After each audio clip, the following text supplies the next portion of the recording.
Solemos percibir a los volcanes como un riesgo del pasado, un peligro al cual nuestros ancestros estaban expuestos a la par de ser comidos por un dinosaurio. Al menos yo sé que no tengo presente el riesgo de ser quemado por lava de una erupción, pero en mi reciente travesía por Guatemala descubrí que deberíamos estar muy alertas.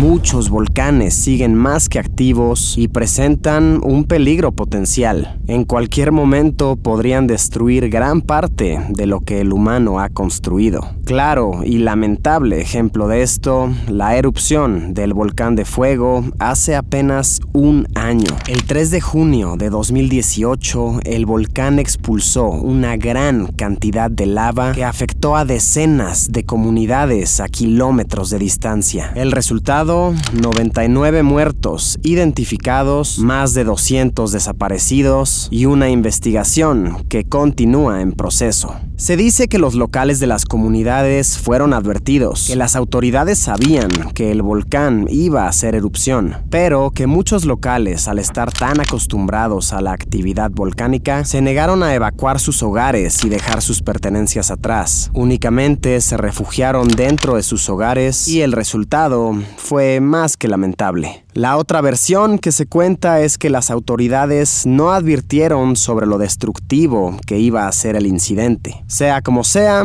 y sin entrar en detalles, comunidades hoy en día han quedado enteramente destruidas. Hogares de múltiples familias permanecen enterrados bajo residuos del volcán, pertenencias que aún no han sido reclamadas y una buena cantidad de personas que aún no tienen un lugar a donde ir. Hoy iremos a conocer la comunidad de El Rodeo, a unos cuantos kilómetros de la ciudad de Guatemala, para documentar lo que queda de un hogar que fue arrancado de cientos de familias e intentar hablar con locales. Que comience una aventura más.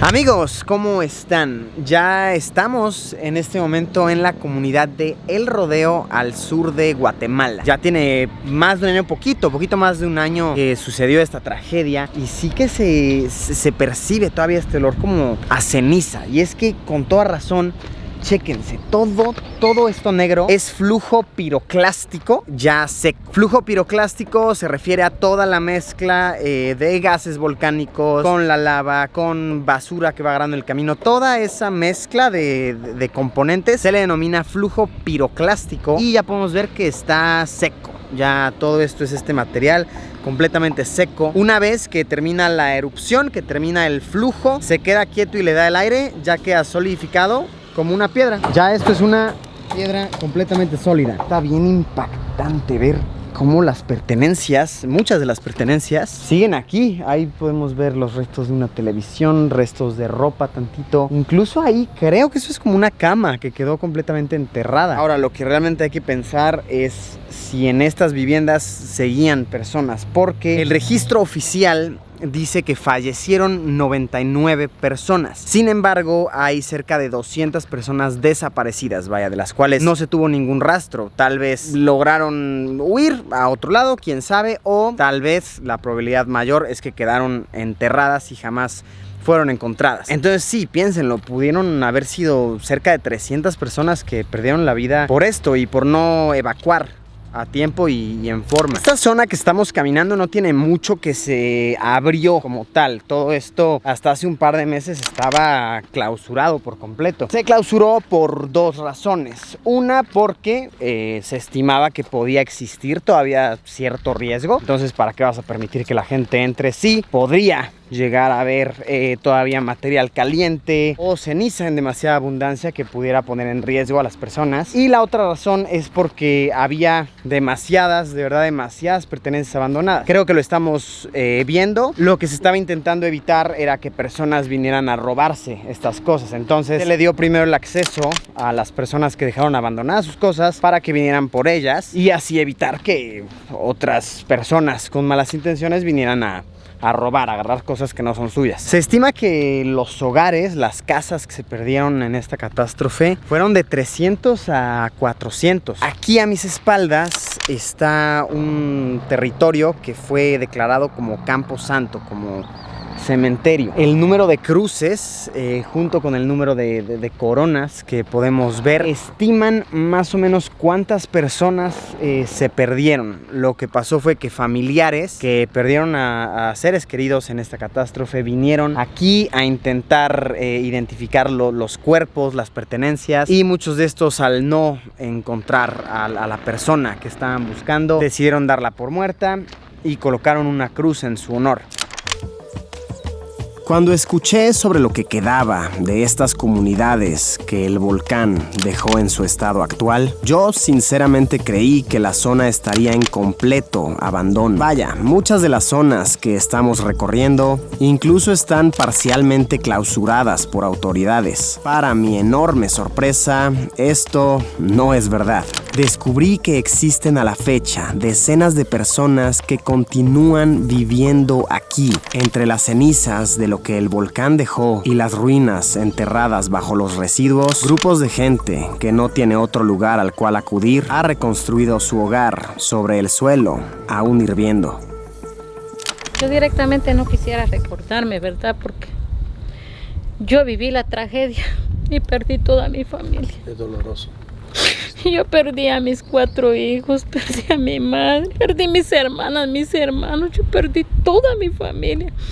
Fueron 50 los que yo perdí, lamentablemente. Ahorita yo estoy enferma de mis pulmones. Porque me quedé a medio callejón viendo cómo la gente se murió, viendo cómo se quedó todo esto destruido. Y lamentablemente el gobierno no nos apoyó en nada, ni porque yo lo bajé del carro y le dije que me ayudara, porque las casas estaban ardiendo y había gente todavía sobreviviendo ahí, no hizo nada. Por eso a mí me da tristeza, yo no quisiera recordarme, porque todo lo que yo viví, en carne propia viví esta tragedia y no se la deseo a nadie, porque perder 1 o 2 duele. Y ahora yo que perdí toda mi familia, me quedé sola con mis 2 hijos y mi esposo. Y al otro mes voy a cumplir el año de que me vine a vivir aquí. Siguió viviendo en su terreno donde estaba ubicado. En mi terreno. Y aunque a la par tengo todavía los 12 que están desaparecidos. La señorita Eufemia nos va a dar permiso de ir a ver su hogar en este momento, que bueno, representa su antiguo hogar y actual, pues ella está viviendo en ese espacio hasta la fecha, porque no tiene otro lado donde ir. En estos espacios, aquí vivía su hermana, ¿cierto? Aquí vivía mi hermano, mi hermana, y hasta allá los fuimos arriba. Allá está mi hermana desaparecida, mi cuñado que no ha aparecido también. Él no sigue desaparecido. Por eso son 12 los que están todavía desaparecidos. Mis 2 hermanas, mi hija, mi sobrina con sus 2 hijos y mi hija con su hijo.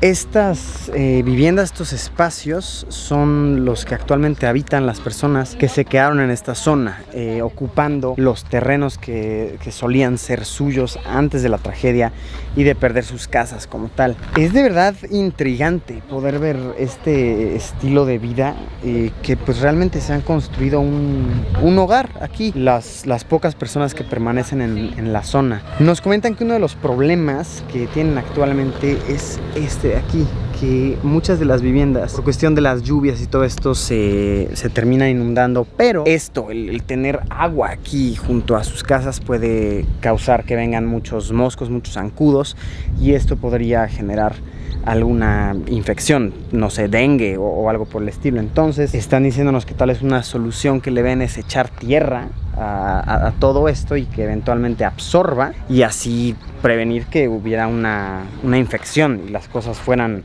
aún peores. Esta es la zona de lavado de ropa que han hecho aquí. Estos son patos que crían para posteriormente comerlos, y por aquí como tal el área de vivienda.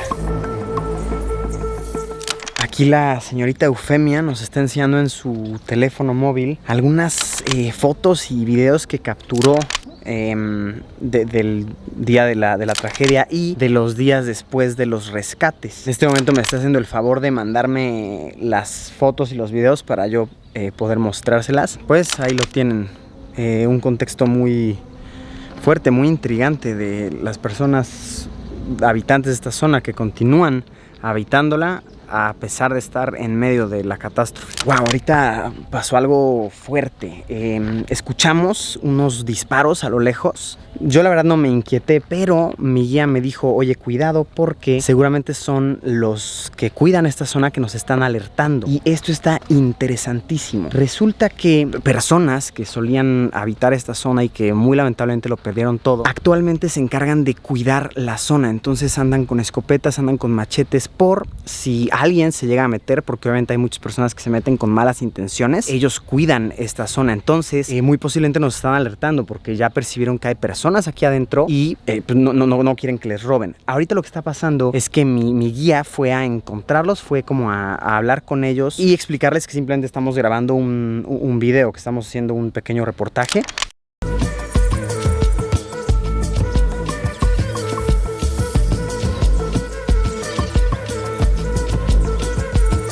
Wow, qué fuerte experiencia, qué fuerte, pero qué valiosa experiencia poder compartir con personas así que no solamente vivieron la tragedia de primera mano, sino que ayudaron muchísimo con los rescates. Muy tristemente perdieron todo, no solo material, sino a seres queridos y continúan aquí hasta la fecha, algunos incluso haciendo labor de cuidar la zona. He de ser sincero y no me enorgullece tener este tipo de mentalidad. Al principio yo sí tuve un poquito el pensamiento de, hey, pues qué tal que estas son personas aparentando como intentando conseguir algún tipo de ayuda de las personas de los alrededores, pero ya al ver sus viviendas como tal y verlos ahí, me queda más que claro, no es personas haciéndose pasar por nada. Creo que esto es bastante real. Nos fuimos por dos razones. Ya habíamos platicado lo suficiente con ellos y también porque sentíamos que ya los empezábamos a incomodar. Hubo un punto en que las personas de ahí me dijeron así de, oye, no grabes para aquí porque no vaya a ser que se me sale un escopetazo, me dice. Y yo así de, wow, disculpa hermano, ya nos vamos, gracias, hasta luego. De verdad que fuerte, pero qué valiosa experiencia. En estas casas también podemos observar cómo, miren, los puntos de acceso, las entradas de las casas quedaron bloqueadas completamente por el flujo, por los residuos. Y